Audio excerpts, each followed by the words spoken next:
So after 35 years working across the food chain, including at the top, what was the moment or the accumulation of moments where you looked at what the industrial food actually produces and thought, I can't be a part of this anymore? Yeah, it was nothing to do with the nature of the food industry.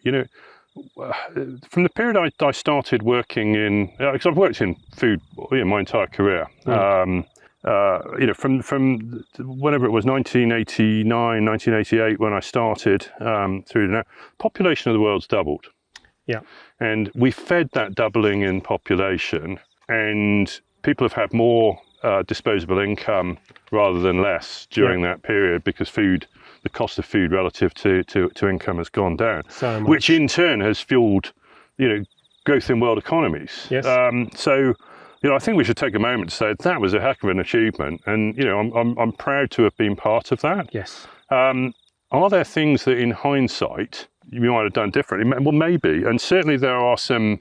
I think there's opportunities now, and particularly as population growth is slowing, to actually say, well, we made this productive, we made it affordable. Now we actually need to make it, sustainable. And start to put back some of the things that we probably inadvertently took away.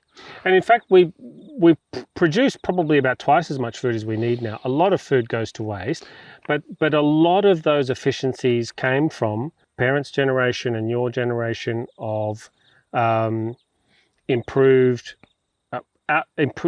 yields, improved storage, shipping, all those sorts of things. So of course the pendulum swings. And some good things in those, shelf life's increased without putting loads of nasty things in. We better processing technology, better homogenization, better chill chain control. So I think we shouldn't be too critical. And I think a lot of the things that we would say now, that was a bit of a mistake, we certainly didn't know at that time. And with both of us have parents who lived through the war in the UK, and grandparents.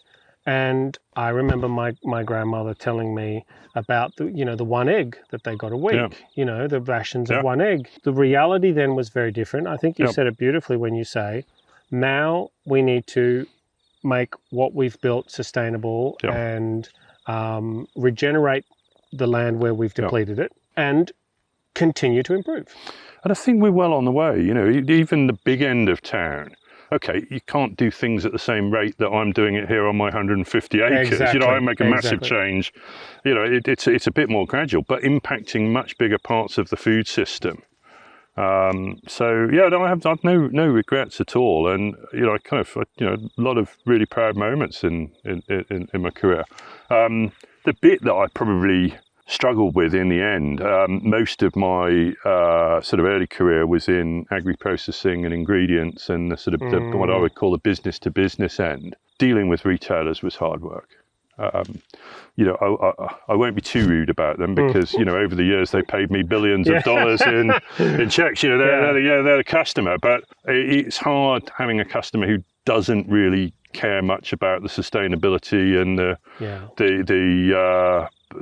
ongoing health of the industries that supply it. A lot of that's just because they are so busy and they operate so quickly. Yeah. But some of it, I think, is driven by kind of corporate ethics and a stock market that wants to make more and more money. But that was hard. And that was probably what did it in the end. I just got fed up of playing that game.